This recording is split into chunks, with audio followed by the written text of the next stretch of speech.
பரவாயில்ல. டிஎம்கே ஆட்சியோட இப்ப பரவாயில்ல. இன்னும் கொஞ்சம் கம்மி பண்ணா நல்லா இருக்கும். இன்னும் கொஞ்சம் கண்ட்ரோல் பண்ணா நல்லா இருக்கும். மெயினா போதைப் பொருட்கள் தான். ஏன்னா ஜனங்க கொஞ்சம் ஃப்ரீயா இது மார்க்கெட்லயே நாங்க நிறைய பாக்குறோம். மார்க்கெட்லயே கொஞ்சம் நம்ம அதாவது கஞ்சா அடிச்சுட்டோ இல்ல குடிச்சிட்டோ சுத்திட்டு இருக்காங்கல்ல ஒரு சில பேரு. அவங்க எல்லாம் வந்து இந்த போதைப் பொருள்லாம் கண்ட்ரோல் பண்ணா அவங்க எல்லாம் கொஞ்சம் ஆட்கள் குறைவாங்கல்ல. கொஞ்சம் ஃப்ரீயா வந்துட்டு போவாங்க வாங்குறவங்க.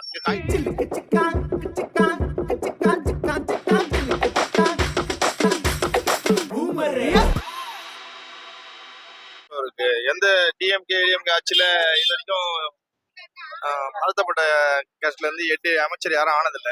இதான் ஃபர்ஸ்ட் டைம். அதுக்காகவே அவருக்கு நன்றி சொல்லலாம். அது இல்லாம பிசிகால இருந்து ஒருத்தருக்கு வந்து சமூக நீதி அமைச்சரா ஆகியிருக்காரு.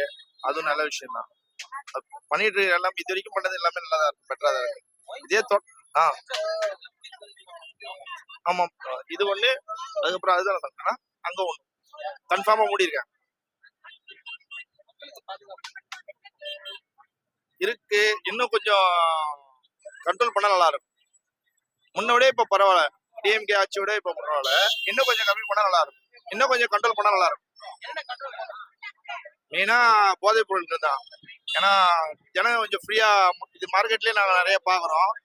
மார்க்கெட்லயே கொஞ்சம் நம்ம அதாவது கஞ்சா அடிச்சுட்டோ இல்ல குடிச்சிட்டோ சுத்திட்டு இருக்காங்கல்ல ஒரு சில பேரு. அவங்க எல்லாம் வந்து இந்த போதைப் பொருள்லாம் கண்ட்ரோல் பண்ணா அவங்க எல்லாம் கொஞ்சம் ஆட்கள் குறைவாங்கல்ல. கொஞ்சம் ஃப்ரீயா வந்துட்டு போவாங்க வாங்குறவங்க. இங்க காய்கறி மார்க்கெட் இருக்கு, பழ மார்க்கெட் இருக்கு, பத்தத்துக்கு ஜெய்சன் துணி கடை இருக்கு. பர்ச்சேஸ் பண்ண வரவங்க எல்லாம் கொஞ்சம் டிஸ்டர்ப் பண்ற மாதிரி எல்லாம் ஒரு சில ஆட்கள் தான், எல்லாருமே இல்ல, ஒரு சில பேர் அது மாதிரி சுத்திருக்காங்க. எதுல ப்ரோ? அது வந்து மதுப்பிரியர்கள் தான் ப்ரோ. அது வரத்தக்கது. நம்மளுக்கு அதுக்கு சம்பந்தம். ஏன்னா நம்ம புதுசா பழக்கல. அவங்களுக்கு வேணா அது திருப்திகரமா இருக்கும். என்ன கேட்டா மது ஒயின் ஷாப்புகளே மூடுனா ரொம்ப சந்தோஷப்படுவேன். ஆனா இந்த வாட்டி நான் போடல டிவிஏக்கு. அது மொத்தத்தையும் இல்லாம ஆக்கினாருன்னா என் ஃபேமிலியோட நான் ஓட்டு போடுவேன், ரெடியா இருக்கேன். அந்த ஒண்ணு மட்டும் பண்ணாருன்னா.